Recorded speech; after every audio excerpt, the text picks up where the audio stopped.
মোবাইলের মাধ্যমে সারা রাত গুনাহ করেছো, আল্লাহ তাআলা জিজ্ঞেস করবেন, যুবক তুমি যৌবন কালটা কোন কাজে ব্যয় করছো, কিভাবে অতিবাহিত করেছো, গুনার কাজে ব্যয় করছো নাকি নেকের কাজে ব্যয় করেছো। 3 নম্বর প্রশ্ন হবে, এ মুসলমান সম্পদ কিভাবে অর্জন করলা, হারাম পন্থায় উপার্জন করেছো নাকি হারাম পন্থায় উপার্জন করেছো, কোন কাজে সম্পদ তুমি উপার্জন করলা, কিভাবে উপার্জন করলা, মিথ্যা কথা বলে, ঠকবাজি করে, ধোঁকাবাজি করে, জুলুম অত্যাচার করে নাকি চুরি ডাকাতি করে, কিভাবে তুমি সম্পদ উপার্জন করলা, আল্লাহ রব্বুল আলামিন সেদিন জিজ্ঞেস করবে। 4 নম্বর প্রশ্ন থাকবে, এ মুসলমান গো তোমার উপার্জিত সম্পদ কোন কাজে ব্যয় করেছ,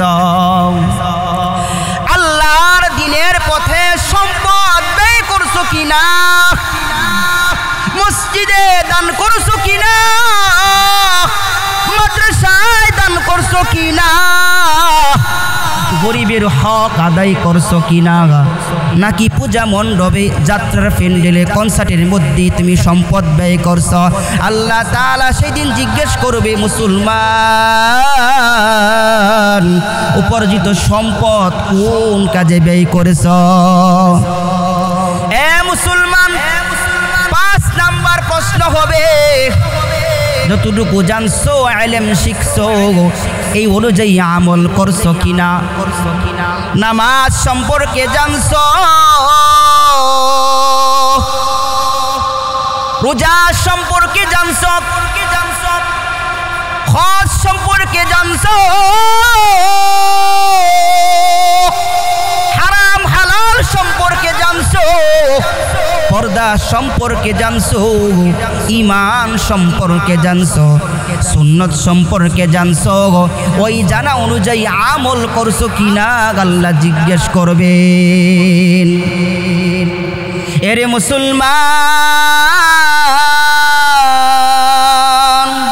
কাল কিয়ামতের ময়দানে 5টি প্রশ্নের উত্তর দেওয়ার আগে একটা আদম সন্তান 1 কদম জমিন থেকে লড়তে পারবে না। সুতরাং হায়াতের জিন্দেগির মূল্যবান সময়, এক একটা সেকেন্ড, এক একটা মিনিট, এক একটা দিন, এক একটা সপ্তাহ, এক একটা মাস, এটা অনেক দামি, অনেক মূল্য। এই হায়াতের জিন্দেগির 1 সেকেন্ডের কত দাম, কত মূল্য এখন বোঝা যাবে না। বন্ধুরে, চক্ষুরা যখন বন্ধ হবে তখন বুঝবা কবরে গেলে হায়াতের জিন্দেগির 1 সেকেন্ডের সময় কত মূল্য। কথা বলেন ঠিক কিনা? আমি আপনাদের সম্মুখে পবিত্র কালামুল্লাহ শরীফ থেকে কয়েকটি আয়াতে কারিমা তেলাওয়াত করেছি। 25 নম্বর পারা শুরু আয়াত, সূরা আনআমের 20 নম্বর আয়াত, আরও কয়েকটি আয়াত তেলাওয়াত করেছি। পাঠকৃত আয়াত এবং হাদিসের ভিত্তিতে, ইখলাসের নিয়তে, আমলের নিয়তে উপকারী কিছু কথা যেন আমি নগণ্য গোলাম আপনাদের খেদমতে পেশ করতে পারি। এমন কিছু কথা, যেই কথা শুনলে আপনাদের আমল এবং দ্বীনের উপর চলা সহজ হয়। আল্লাহ যেন এমন কিছু কথা আমার জবান থেকে বের করেন। সকলে বলেন আল্লাহুম্মা আমিন। মুহতারাম হাজিরিন, আমরা এই দুনিয়ার জমিনে দু চক্ষু দিয়ে যা কিছু দেখি,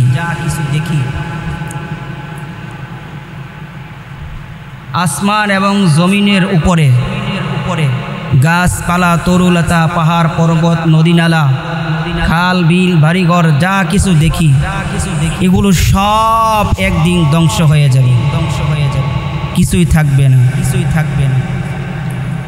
যেই দিন ধ্বংস হবে সেই দিনটার নাম হলো কিয়ামতের দিন, কিয়ামতের দিবস। কিয়ামত কাকে বলে? কিয়ামত শাব্দিক অর্থ কি? কিয়াম অর্থাৎ দাঁড়ানো। আমরা যেটা বুঝি যে মানুষের মৃত্যুর পর পুনরায় আল্লাহ তাআলা আমাদেরকে আবার হাসরের দিন জীবিত করে উঠাইবেন। এটা কি আমরা কিয়ামত বুঝি? তো এই কিয়ামতটা হবে কবে? কিয়ামত কবে হবে কেউ বলতে পারবে না। ইলাইহি ইরাদ্দু ইলমুস সাআহ। কিয়ামত দিবস কবে সংগঠিত হবে একমাত্র আল্লাহ তাআলাই ভালো জানে, কেউ জানে না। কোন দিন হবে, কবে হবে, কোন সময় আসবে আল্লাহই ভালো জানে। তবে দিন সম্পর্কে বলা হয় জুমার দিন। জুমার দিন আসরের নামাজের পরে কিয়ামত সংগঠিত হবে। কোন জুমা, কোন সালে, কত সালে, কতদিন পরে হবে এটা কেউ বলতে পারবে না, একমাত্র আল্লাহই ভালো জানে। তবে কিয়ামতের কিছু আলামত বলা যাবে যেগুলো কোরআন হাদিসের মাধ্যমে পাওয়া যায়। ছোট ছোট অনেক কিয়ামতের আলামত প্রকাশিত হয়ে গেছে। বড় বড় আলামত এখনো বাকি আছে। যেমন সূর্য পশ্চিম দিক থেকে উদিত হবে। এখন কোত্থেকে উদিত হয়? পূর্ব দিক থেকে না, সূর্য পশ্চিম দিক থেকে উদিত হবে। দাজ্জালের আবির্ভাব হবে। ইয়াজুজ মাজুজ আসবে। ঈসা আলাইহিস সালাতু ওয়াস সালাম ওদেরকে শেষ করবেন। ইমাম মাহদী আসবেন। বড় বড় কিয়ামতের আলামত এখনো বাকি আছে। তো কিয়ামতটা হবে কিভাবে? কিয়ামত সংগঠিত হবে একজন ফেরেশতা জিবরাইল আলাইহিস সালাতু ওয়াস সালাম, আর একজন মিকাইল আলাইহিস সালাতু ওয়াস সালাম, আর একজন আজরাইল আলাইহিস সালাতু ওয়াস সালাম। চারজন সম্মানিত ফেরেশতা আছে না নাই? এর মধ্যে ইসরাফিল আলাইহিস সালাতু ওয়াস সালাম তিনি সিংহা হাতে নিয়ে দাঁড়িয়ে আছে। এক পা সামনে দিয়ে আরেক পা পিছনে দিয়ে সিংহাটা হাতে নিয়ে দাঁড়ায় আছে। যখন আল্লাহ তাআলার হুকুম হবে তখন তিনি সিংহায় ফুৎকার দিবেন। সিংহায় ফুৎকার দেওয়ার সাথে সাথে আল্লাহ কোরআনে বলেন, وَنُفِخَ فِي الصُّورِ فَصَعِقَ مَن فِي السَّمَاوَاتِ وَمَن فِي الْأَرْضِ إِلَّا مَا شَاءَ اللَّهُ। যে প্রথম ফুৎকার দেওয়ার পর এই পৃথিবীর সমস্ত জীবজন্তু যারা আছে সব মৃত্যুবরণ করবে। আসমানটা ভেঙে উঠবে, পাহাড়গুলো তুলারের মতো উড়তে থাকবে, গাছপালা তরুলতা বাড়িঘর যা দেখতেছি সবগুলো ভেঙে একাকার হয়ে যায়। দ্বিতীয় যখন আরেকটা ফু দিবে, ওই ফুৎকার দেওয়ার পরে মানুষকে আবার জীবিত করে হাসরের ময়দানে উঠানো হবে। সুম্মা নুফিখ ফীহি উখরা ফাইযা হুম কিয়ামুন ইয়ানজুরুন। দ্বিতীয় ফুৎকারে মানুষকে হাসরের ময়দানে উঠানো হবে। অন্য আয়াতে পাওয়া যায় ওয়া ইয়াউমা ইউনফাখু ফিস সূরি ফাফাজিআ মান ফিস সামাওয়াত। যে মানুষকে ভয় ভীতি দেখানোর জন্য একটা ফুৎকার দেওয়া হবে। তো আয়াত থেকে বোঝা যায় সিংহায় ফুৎকার হবে তিনটা। মানুষ কাল কিয়ামতের ময়দানে হাসর ময়দানে উঠবে উলঙ্গ অবস্থায়, নিঃস্ব হয়ে, কিছু নিয়ে উঠতে পারবে না। আল্লাহ কোরআনে বলেন, ওয়ালাকাদ জিতুমুনা ফুরাদা কামা খালাকনাকুম আউওয়ালা মাররা। যে মানুষ নিঃস্ব হয়ে আল্লাহর দরবারে উঠবে, যেমনি ভাবে দুনিয়ার জমিনে যখন মানুষ আসে, ছোট বাচ্চা ভূমিষ্ঠ হয় উলঙ্গ অবস্থায় আসে না? উলঙ্গ অবস্থায় আসে, খতনাবিহীন অবস্থায় খালি পায়ে আসে। ঠিক ততরূপভাবে হাসরের ময়দানে মানুষ উলঙ্গ অবস্থায় খালি পায়ে খতনাবিহীন অবস্থায় আল্লাহর আদালতে উঠবে। আম্মা জান আয়েশা সিদ্দিকা রাদিয়াল্লাহু তাআলা আনহা থেকে বর্ণিত,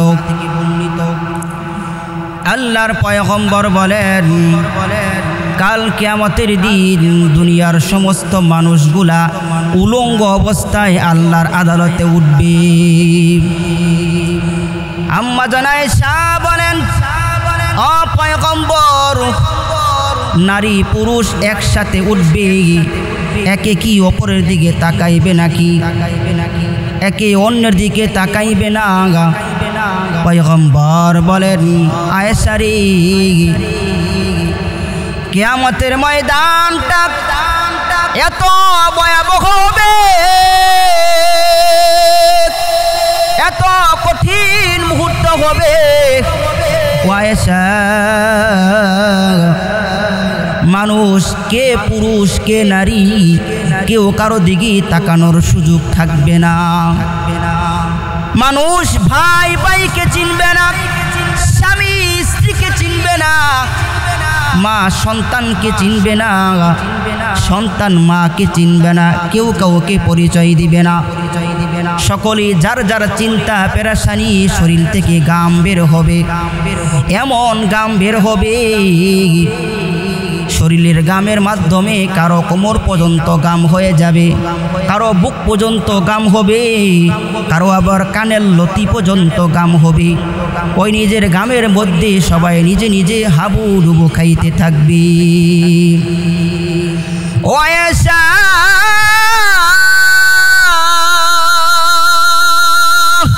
কিয়ামতের ময়দানে সমস্ত মানুষগুলো উলঙ্গ অবস্থায় আল্লাহর আদালতে হাজির হবে। আল্লাহ তাআলা সাইনবোর্ড লাগায়া ডাক দিয়ে বলবেন, লিমানিল মুলকুল ইয়াউম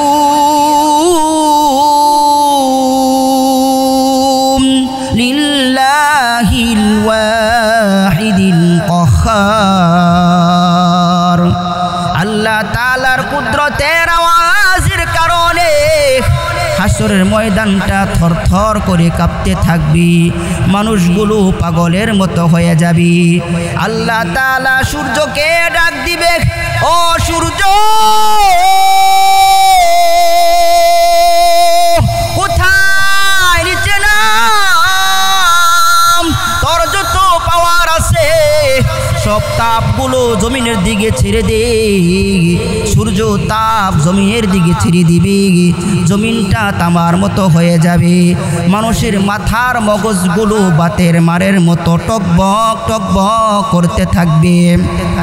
পেটের নারী বুড়োগুলো গলে পায়খানা রাস্তা দিয়া বের হয়ে যাবে। ও মুসলমান গো, এদিকে জাহান্নামের কঠিন আওয়াজ, জাহান্নামের কঠিন আওয়াজের কারণে হাসরের ময়দানটা থরথর করে কাঁপতে থাকবে। জাহান্নাম বলবে, হাল মিন মাজিদ, ও আল্লাহ আমার ক্ষুধা নিবারণ করো। কোথায় গুনাহগারগুলো, কোথায় বেনামাজিগুলো, তাড়াতাড়ি দাও। আল্লাহ তাআলা বলবেন, এ জাহান্নাম অপেক্ষা কর। আল্লাহ রাগান্বিত হয়ে বলবে, ওয়ামতাজুল ইয়াউমা আইয়ুহাল মুজরিমুন।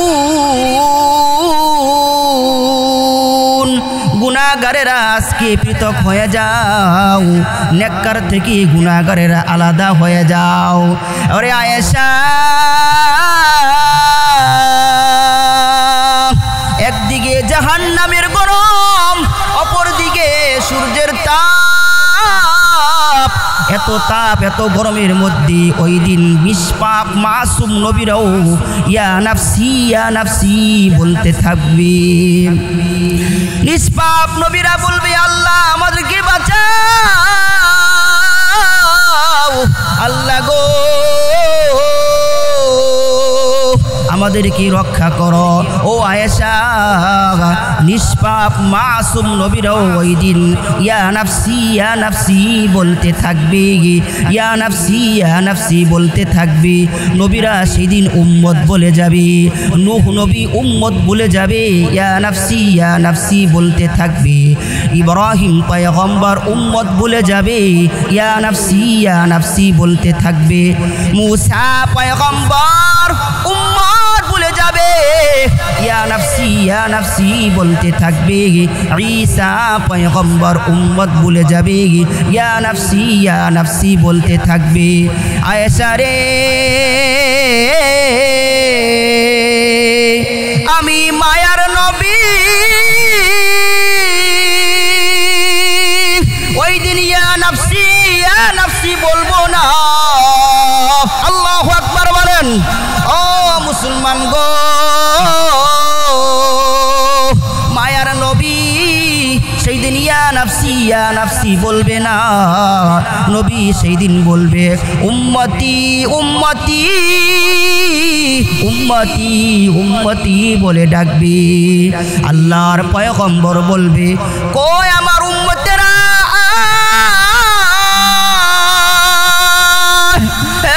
উম্মতেরা রে, আমার একটা উম্মত জাহান্নামে থাকা অবস্থায় আমি নবী জান্নাতে প্রবেশ করব না। এ মুসলমান, কেমন নবী পাইছো, কেমন নবীর উম্মত হইছো, যেই ময়দানে সমস্ত নবীরা ইয়া নাফসি বলে কাঁদবে, সকলে উম্মত বলে যাবে। সেই দিন আমার আপনার মায়ার নবী, আমার আপনার দয়ার নবী উম্মতি উম্মতি বলে ডাকবে। ও মুসলমান গো, আল্লাহ তাআলা বলেন, যারা কাল কিয়ামতের ময়দানে আল্লাহর সামনে দাঁড়ায়া হিসাবের ভয় রাখে, হিসাবের ভয়ে গুনাহ থেকে বেঁচে থাকে, আল্লাহ তাআলা বলেন, وأما من خاف ونهى النفس عن الهوى فإن الجنة هي المأوى।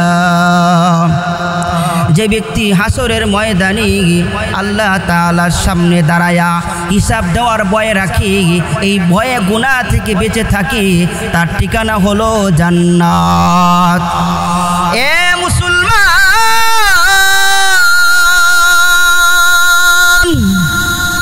কাল কিয়ামতের ময়দানে আল্লাহ রব্বুল আলামিন আমাদের আমল সম্পর্কে জিজ্ঞেস করবে। আমরা আমল অস্বীকার করব, গুনাহের কাজ অস্বীকার করব, আল্লাহ জবানটা বন্ধ করে দিবে।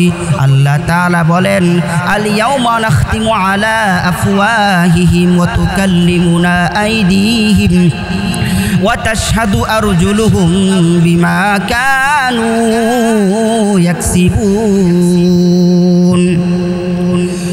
জবান দিয়া গুনাহ অস্বীকার করব, আল্লাহ রব্বুল আলামিন জবানটা সেদিন বন্ধ করে দিবে। হাতের জবান খুলে দিবে, পায়ের জবান খুলে দিবে, চক্ষুর জবান খুলে দিবে। হাত আপনার বিপক্ষে সাক্ষী দিবে, পা আপনার বিপক্ষে সাক্ষী দিবে, চক্ষু আপনার বিপক্ষে সাক্ষী দিবে। হাতকে বলবে, আল্লাহ এ হাত তোকে আমি যে জন্য বানাইছি সে তার হক আদায় করছে কিনা, তার ডিউটি ঠিকমতো পালন করছে কিনা। হাত বলবে, আল্লাহ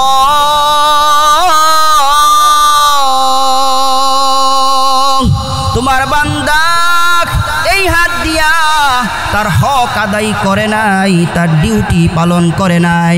হাত দিয়া সে গুনার কাজ করেছি, হাত দিয়া সে জিনার দিকে হাত বাড়াইছি, চুরির দিকে হাত বাড়াইছি। এ হাত দিয়া কল্যাণের কাজ করে নাই, এ হাত দিয়া কোরআন হাতে নিয়ে একদিন খুলে দেখে নাই, হাত দিয়া ভালো কাজের দিকে হাত বাড়ায় নাই। আল্লাহ তাআলা চক্ষুকে জিজ্ঞেস করবে, হে চক্ষু তোমাকে যে জন্য বানাইছি এই চক্ষু দিয়া সে হক আদায় করছে কিনা, এই চক্ষু দিয়া সে ঠিক মতো ডিউটি পালন করেছে কিনা। চক্ষু বলবে আল্লাহ গো, এই চক্ষু দিয়া সে হক আদায় করে নাই, চক্ষু দিয়া কুদৃষ্টি করেছে, না যায় জিনিসগুলো দেখছি, সারা রাত মোবাইলে গুনাহ করেছে। আল্লাহ চক্ষু দিছে, এই চক্ষু দিয়া মা বাবার চেহারার দিকে তাকাইবা, এই চক্ষু দিয়া কোরআন কারীম দেখে দেখে পড়বা, এই চক্ষু দিয়া কাবা দেখবা, এই চক্ষু দিয়া হক্কানি আলেমদেরকে দেখবা, চোখের হক আদায় করবা। চোখ বলবে আল্লাহ গো, এই চোখ দিয়া সে হক আদায় করে নাই, গুনার কাজ করছে।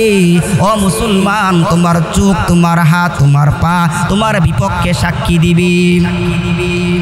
আরে মুসলমান, শুধু চোখ পা আর চক্ষু না, তোমার শরীরের চামড়া তোমার বিপক্ষে সাক্ষী দিবি। আল্লাহ তাআলা বলেন, অকালু লিজুলুদিহিম লিমা শাহিদতুম আলাইনা, তোমার চামড়া তোমার বিপক্ষে সাক্ষী দিবি। আরে মুসলমান, যেই জমিনে দাঁড়ায়া গুনাহ করতেছ, ওই জমিনটা তোমার বিপক্ষে সাক্ষী দিবে।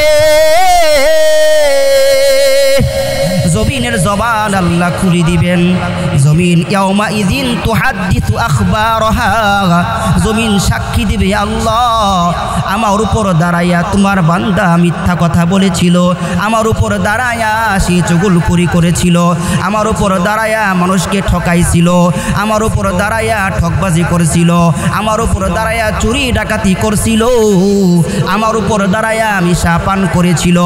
এ যুবক, ও মা মহিলা গো, জমিনের উপর দাঁড়ায়া বা বসিয়া তুই গুনাহ করতেছ, ওই জমিন কিন্তু একদিন তোমার বিপক্ষে সব সাক্ষী দিয়া দিবে। এই জমিনের উপর দাঁড়াইয়া বসিয়া যেই অপরাধ করো, যেই গুনাহ করো, জমিন সেদিন আল্লাহর আদালতে সাক্ষী দিবে। আমার ভাইয়েরা, এই জন্য গুনাহ করার আগে একবার চিন্তা করো, যে হাত দিয়া গুনাহ করতেছি, যে জবান দিয়া আমি গুনাহ করতেছি, যে চক্ষু দিয়া গুনাহ করতেছি, যে জমিনে দাঁড়ায়া গুনাহ করতেছি, এই জমিন, এই চক্ষু, এই হাত, এই পা, এই জবান কিন্তু একদিন আল্লাহর আদালতে সাক্ষী দিবে। কথা বলেন ঠিক কিনা? এ মুসলমান গো,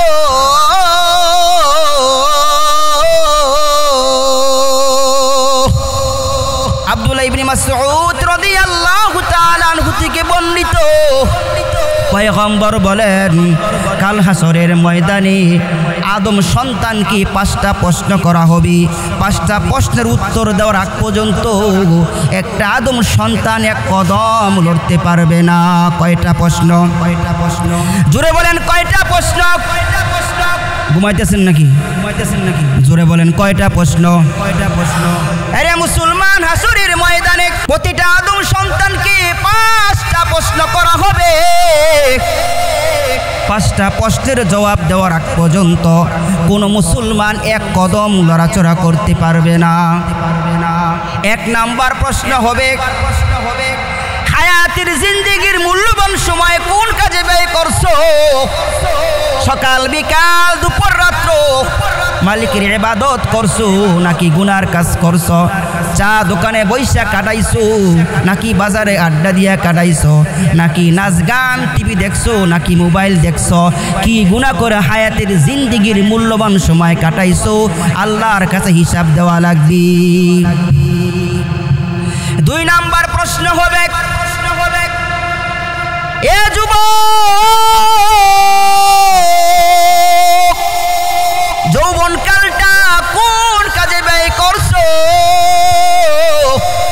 যৌবন কালের হিসাব আল্লাহ তাআলা নিবেন। যৌবন কালে মালিকের ইবাদত করছো, দ্বীনের কাজে ব্যয় করছো, তালিম করছো, জিকির করছো, নাকি তেলাওয়াত করেছো, নাকি অবৈধ প্রেমের সম্পর্কে জড়াইছো, প্রক্রিয়া করেছো, মোবাইলের মাধ্যমে সারা রাত গুনাহ করেছো। আল্লাহ তাআলা জিজ্ঞেস করবেন, যুবক তুমি যৌবন কালটা কোন কাজে ব্যয় করছো, কিভাবে অতিবাহিত করেছো, গুনার কাজে ব্যয় করছো নাকি নেকের কাজে ব্যয় করেছো? 3 নম্বর প্রশ্ন হবে, এ মুসলমান, সম্পদ কিভাবে অর্জন করলা? হারাম পন্থায় উপার্জন করেছো নাকি হারাম পন্থায় উপার্জন করেছো? কোন কাজে সম্পদ তুমি উপার্জন করলা, কিভাবে উপার্জন করলা? মিথ্যা কথা বলে, ঠকবাজি করে, ধোঁকাবাজি করে, জুলুম চুরি ডাকাতি করে কিভাবে তুমি সম্পদ উপার্জন করলা? আল্লাহ রব্বুল আলামিন সেদিন জিজ্ঞেস করবে। 4 নম্বর প্রশ্ন থাকবে, এ মুসলমান গো, তোমার উপার্জিত সম্পদ কোন কাজে ব্যয় করেছ? আল্লাহর দ্বীনের পথে সম্পদ ব্যয় করছো কিনা? মসজিদে দান করছো কিনা? মাদ্রাসায় দান করছো কিনা? গরিবের হক আদায় করছো কিনা? নাকি পূজা মণ্ডপে, যাত্রার প্যান্ডেলে, কনসার্টের মধ্যে তুমি সম্পদ ব্যয় করছো? আল্লাহ তাআলা সেদিন জিজ্ঞেস করবে, মুসলমান, উপার্জিত সম্পদ কোন কাজে ব্যয় করেছ? এ মুসলমান, 5 নাম্বার প্রশ্ন হবে, যতটুকু জানছো, ইলম শিখছো, এই অনুযায়ী আমল করছো কিনা? নামাজ সম্পর্কে জানছো, রোজা সম্পর্কে জানছো, হজ সম্পর্কে জানছো, হারাম হালাল সম্পর্কে জানছো, পর্দা সম্পর্কে জানছো, ঈমান সম্পর্কে জানছো, সুন্নত সম্পর্কে জানছো, ওই জানা অনুযায়ী আমল করছো কিনা আল্লাহ জিজ্ঞেস করবেন। এরে মুসলমান, কাল কিয়ামতের ময়দানে 5টি প্রশ্নের উত্তর দেওয়ার আগে একটা আদম সন্তান এক কদম জমিন থেকে লড়তে পারবে না। সুতরাং হায়াতের জিন্দেগির মূল্যবান সময়, এক একটা সেকেন্ড, এক একটা মিনিট, এক একটা দিন, এক একটা সপ্তাহ, এক একটা মাস, এটা অনেক দামি, অনেক মূল্য। এই হায়াতের জিন্দেগির 1 সেকেন্ডের কত দাম, কত মূল্য এখন বোঝা যাবে না। বন্ধুরে, চক্ষুরা যখন বন্ধ হবে তখন বুঝবা কবরে গেলে হায়াতের জিন্দেগির 1 সেকেন্ডের সময় কত মূল্য। কথা বলেন ঠিক কিনা? মুসলমান, হাসরের ময়দানে হিসাব নিকাশ হওয়ার পর মিজানের পাল্লা কায়েম হবে। মিজানের পাল্লায় আমল ওজন দেওয়া হবে। ওই মিজানের পাল্লাটা কেমন হবে? দাউদ পয়গম্বর আল্লাহর কাছে আরজ করলেন, আল্লাহ, আমি মিজানের পাল্লা দেখতে চাই। আল্লাহ দাউদ পয়গম্বরকে মিজানের পাল্লা দেখাই দিলেন। দাউদ পয়গম্বর মিজানের পাল্লা দেখা বেহুশ হয়ে গেছি। আল্লাহ জিজ্ঞেস করলেন, দাউদ,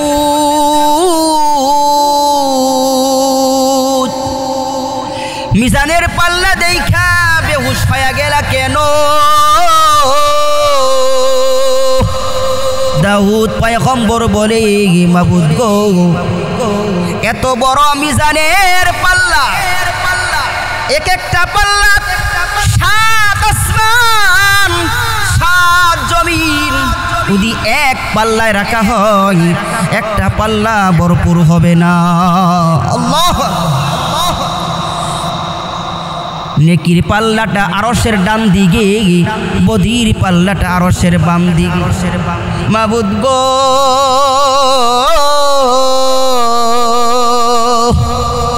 এই জন্য বেহুশ হইলাম, এত বড় নেকির পাল্লা নেক আমল দিয়া কেমনে আমরা ভরপুর করব? আল্লাহ বলে, দাউদ পয়গম্বর রে, এত বড় পাল্লা নেক দিয়া ভরার জন্য বেশি নেকের প্রয়োজন নাই। আমাকে সন্তুষ্ট করার জন্য ইখলাসের নিয়তে কেউ যদি একটা খেজুর আল্লাহ রাস্তায় দান করে, একটা ইখলাসের সাথে খেজুর দান করার যেই নেকি, এই নেকি দিয়া আল্লাহ মিজানের পাল্লা ভরপুর করে দিবেন। মুসলমান,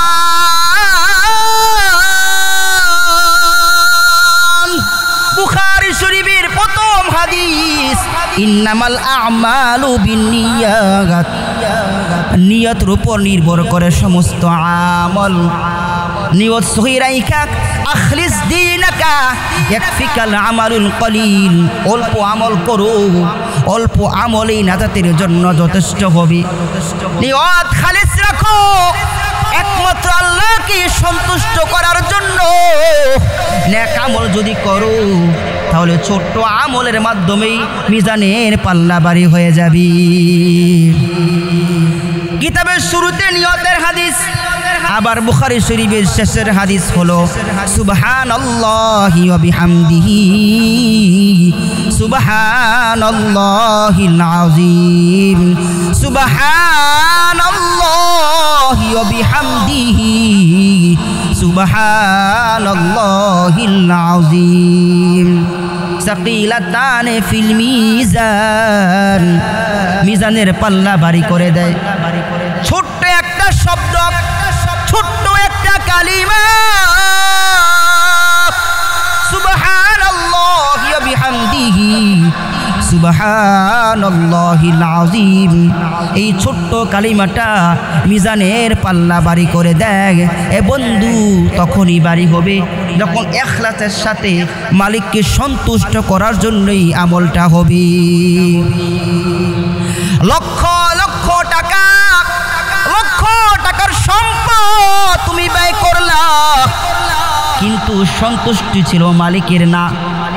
মানুষকে সন্তুষ্ট করা, মানুষকে দেখানো, নাম অর্জন করার জন্য, নাম ফুটানোর জন্য তুমি দান করেছো, খরচ করেছো, মসজিদ মাদ্রাসা বানাইছো, কত টাকা ব্যয় করছো, সন্তুষ্ট আল্লাহকে করার জন্য ছিল না, দুনিয়ার মানুষকে দেখানোর জন্য ছিল। লক্ষ টাকা দান করেও চাইরা না পয়সার নেকি তুমি পাইবা না। কথা বলেন ঠিক কিনা? আর যদি মালিককে সন্তুষ্ট করার জন্য, মালিককে পাওয়ার জন্য কেউ যদি 1 টাকা দান করে, একটা খেজুর দান করে ইখলাসের নিয়তে, এই 1 টাকা একটা খেজুরের নেক আমল দ্বারা বিশাল বড় মিজানের পাল্লা, যে মিজানের পাল্লাটা এই 7 আসমান 7 জমিন থেকে বেশি বড়, এই ছোট্ট আমলটা দ্বারা মিজানের পাল্লাটা ভরপুর হয়ে যাবে। মুসলমান গো,